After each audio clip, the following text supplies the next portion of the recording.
My name is Franklin, and I'm an atheist. How would you know at all if you're being accurate? I've read a lot about religion. What exactly does through Jesus Christ mean? What is it about their religion that resonates with who they are? It's not an anthropomorphic being. Is there an enemy? How does their religion make them a better person? Can you explain to me and anybody who doesn't know what a mitzvah is? What do they think is missing about how we understand the world? What would be the difference between praying on a subject and just thinking on a subject? Why don't people have superpowers anymore? I think it's important to talk to them and find out what they believe.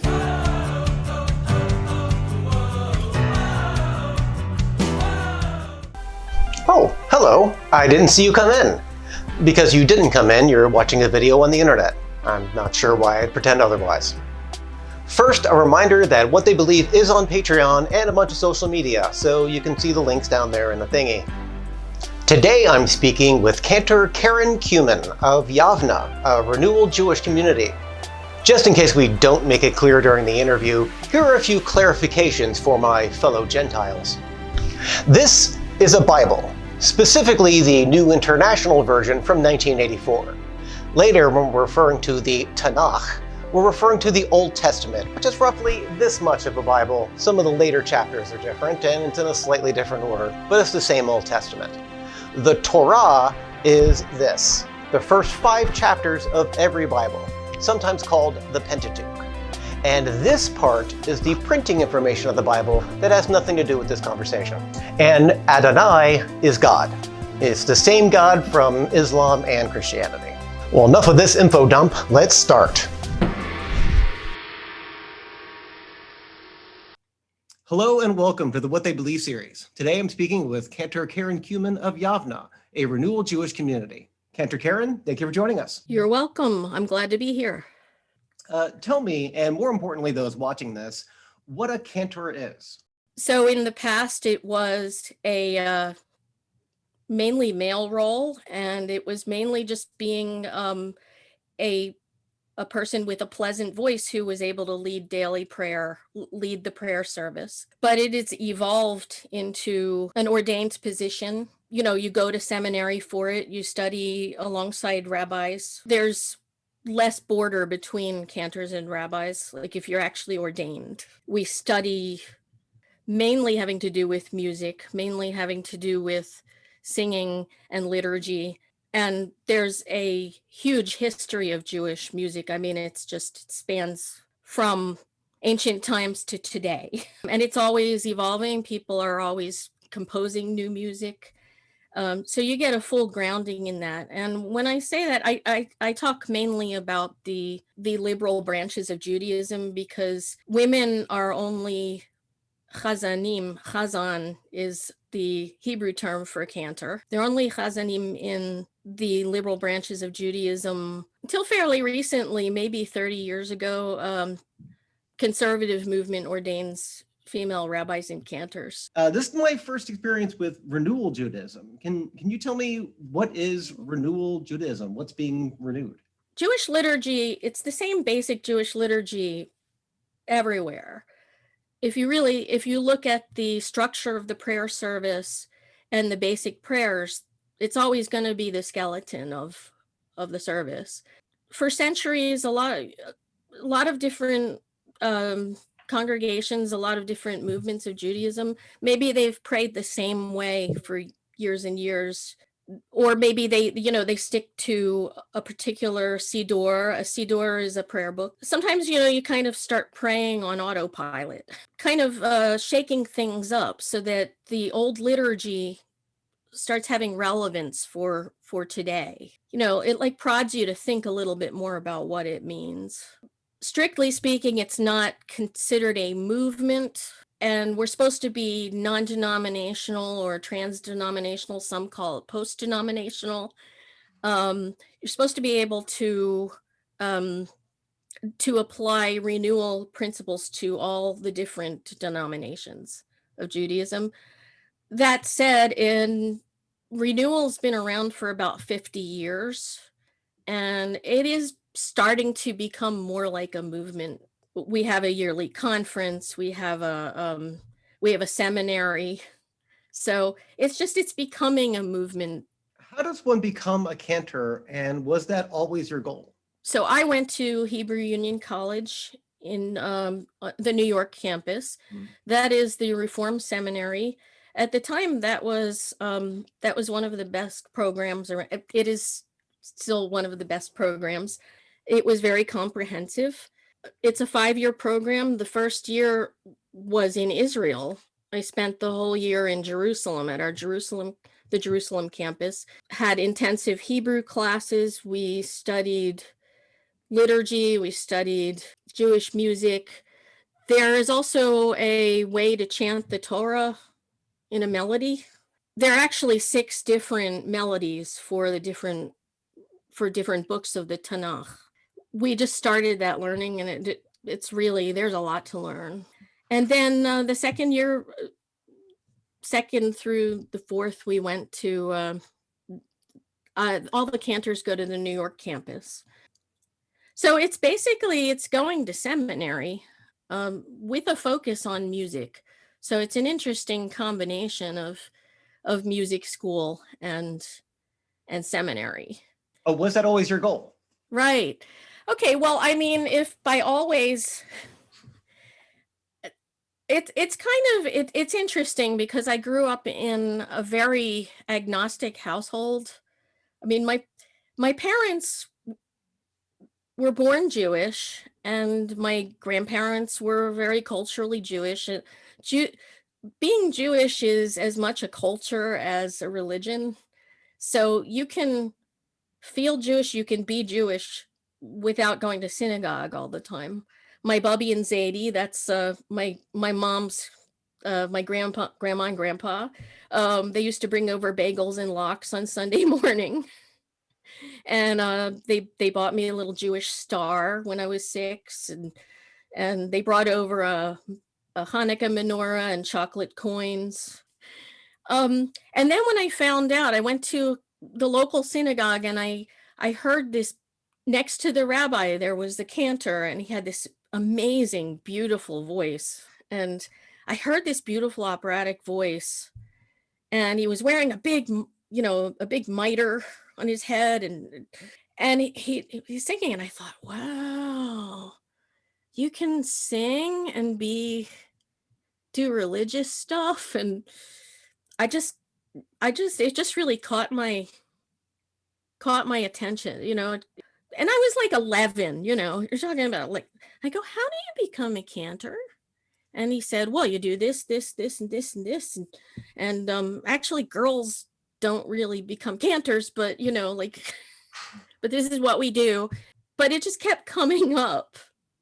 Every time I saw a cantor, every time I used to go to the synagogue all by myself, my father would drop me off. I mean, it's very funny. I'd say, I would like to go to Shabbat services, and he'd drop me off, and people kept saying, you should be a cantor. That would be perfect for you. You should be a cantor. And I kept saying, oh, well, I don't know enough Hebrew. I don't know this. I haven't grown up like that, and somewhere between my 20s and 30s, I started taking it seriously. In reading the Old Testament, Pentateuch, Torah, however you want to say those first 5 books of the Bible are, I noticed that Satan is never mentioned. I recognize that some say the serpent in the garden was Satan, but I don't see any actual evidence for that in the book. What is the view of Satan in Judaism? Satan is considered an angel, a fallen angel, but traditionally, according to the Torah, according to that God is surrounded by angels. The word for angel in Hebrew is malach, and malach means a messenger. So they're basically messengers. I guess they're messengers of God, and Satan was one of them. And for whatever reason, he displeased God, and he was cast out. But he's not really, and I don't want to misspeak about any other traditions, but from what I understand from perhaps Christianity, or that you hear about God and the devil, You hear about, it's almost, to me, it sounds like they're equal. It's like God and the devil. I don't think that we really have that in Judaism. It's not, God is completely incomprehensible, is not really, can't comprehend God in human terms. In Judaism, God doesn't really have any equal. I guess there's this sense also that evil does have to exist in order to contrast with the good. There's a Jewish concept of the good impulse and the evil impulse. The good impulse is the Yetzer Tov. The evil impulse is the Yetzer Hara. And we're given, when we're born, we're given the potential for good or for evil.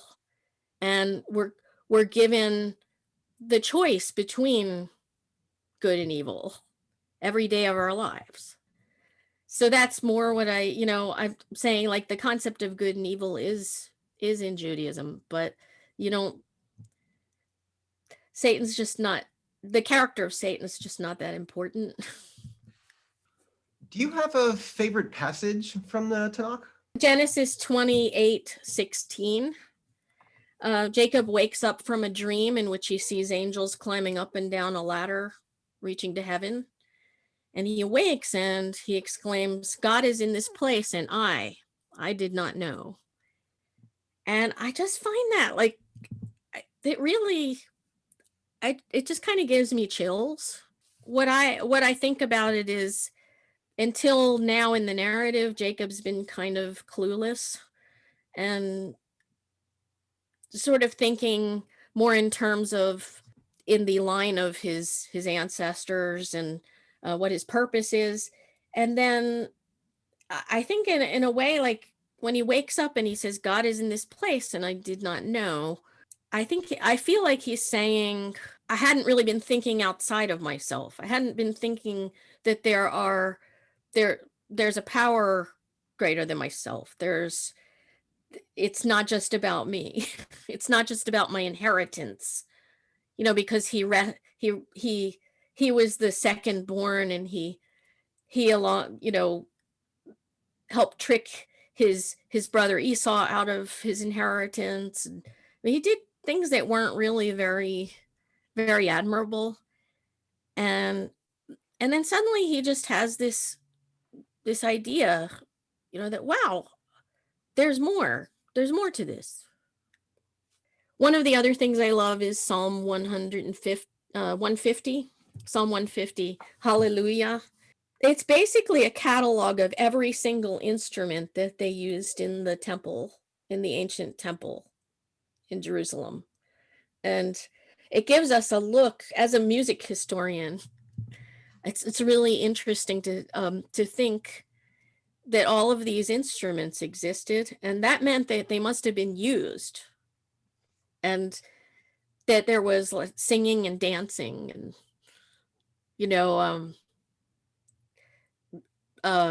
singing and dancing and drums, and which actually supports what we do now with renewal, and where we bring back all of that. Not that Judaism doesn't have dancing and singing, and but that we bring back more of that, and realize that it's we have a tradition of it. So. Is there a passage from the Tanakh that you enjoy more in English than in Hebrew, or the other way around? So I'm not fluent in Hebrew, unfortunately. So I can't just read it in Hebrew and know. I can't always know exactly what it means. Oftentimes I have to look things up, and also sometimes the English helps me translate. But I prefer for it to be as close to the original Hebrew as possible. I think the English is important because, doing it in, a lot of people don't understand Hebrew. It's good for them to have the English translation, but you have to understand that English translations, or any kind of translation of the original Hebrew, is an interpretation. Whoever is translating it is bringing something of themselves to the translation. So I feel like it's important to understand the original Hebrew and then get the gist of it. And also sometimes there are different meanings. There are different meanings for the same word. You have to be conscious of that. You know, the statue of Michelangelo's Moses, and he's holding the 10 Commandments. And he's these huge horns, the top, you know, out of his forehead. If I've got my story straight, this actually is because in the King James Bible, in an earlier translation of the King James Bible, whenever Michelangelo was sculpting, it said Moses came down from the mountain with the 10 Commandments, and the Keren shone on his face. And Keren means both horns and light. So somebody thought it meant, and the horns were on his forehead. In this respect, it really meant, and the light shone on his forehead, like the light shone on his face. And you think there was this light, you know, he was really in, you know, he had just come down from the mountain with the 10 Commandments. And so it's just funny. So you have to be aware of the original Hebrew, or you have to really trust the person who translated it. So when you're in a service, when you're cantoring, not actually a word, do you do that only in Hebrew, or you do also in English? It's both Hebrew and English. Is that a common practice for Renewal Judaism? Yeah, basically, it's encouraged that it actually, sometimes English and Hebrew can be done simultaneously. Actually, one of the greatest things I've seen is there's a really amazing, some cantors and rabbis are really amazing at chanting the Hebrew of the Torah and chanting the English right beside it, or interchanging it. And it's the same with the prayers, where I guess, you know, sometimes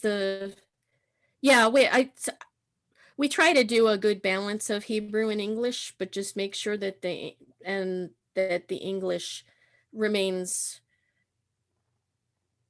true to the original Hebrew, with some adjustments for, you know, we're fully egalitarian, and we do gender neutral language, or sometimes, you know, we give equal.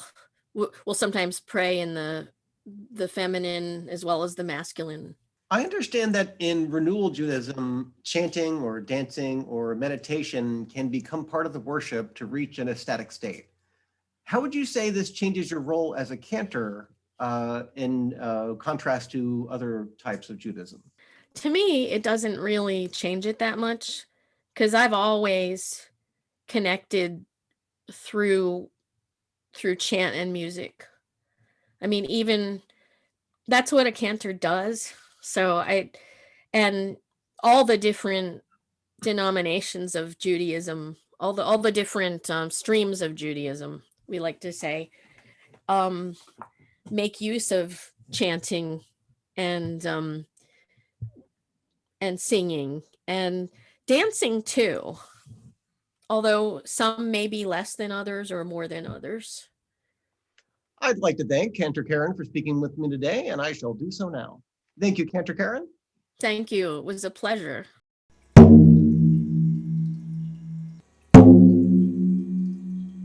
Is this a white woman? Are you just a little sick of her privilege? Okay, I'm kidding about that last part, but she was legally a white woman. In fact, here she is as a 13-year-old white girl. Well, sorta. Let's go back a bit. In 1866, the newly reformed United States drew up a treaty with the Muscogee Creek Nation.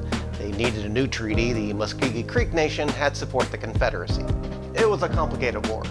The Muscogee were in Oklahoma Territory, and there was a new political effort to turn that into Oklahoma, the state. In 1902, Sarah Rector is born. The Rector family came from Muskogee freedmen. Africans sold to the Muskogee as slaves and eventually won their freedom. Two things are happening here. Under American law, Sarah Rector was black. She is also legally a member of the Muskogee tribe, another sovereign nation which is a part of and not a part of the United States. This will pay off, I promise. And as part of the scheme to make Oklahoma Territory, Oklahoma the state, the freedmen children were given land allotments. This was not good farming land. Worse, the family had to pay property taxes. Why not sell it? Remember, they were part of the Muskogee Nation, and they couldn't sell the land without tribal approval, and the tribe did not want to give up what little land they had. And then in 1913, this land that was almost useless for farming had something everyone wanted: oil. The family had leased the allotment to the Standard Oil Company, and it generated about what would be today $7,800 per day. The family eventually got about $300,000 in today's money for selling the land. A black family with this much money was slightly alarming to the white population of Oklahoma. And by 1913, Sarah was simply too famous for someone to just take the money. Anti-miscegenation laws meant that the money could never go back to the white community. That is, unless she stopped being black, which is exactly what the Oklahoma State Legislature did. In 1913, they made an effort to make Sarah Rector legally a white woman, or a white girl. She was only 13 at the time. You know, I gotta tell you, I don't think I'm rich enough to be considered white. Are you? Hey, here's the thing. This is not Big Ben. Well, this is Big Ben, the clock part. The bell on the clock part. That's Big Ben. It's a part of the Palace of Westminster in London, and the clock tower is called the Clock Tower. Up until 2012 at least, now it's the Elizabeth Tower, named after her Diamond Jubilee. I think it's interesting that the clock does not keep accurate time. So to adjust the clock, they stack coins on the pendulum, and they remove those coins to adjust it the other way. I think that's interesting. Thanks for watching, and may the road rise with you.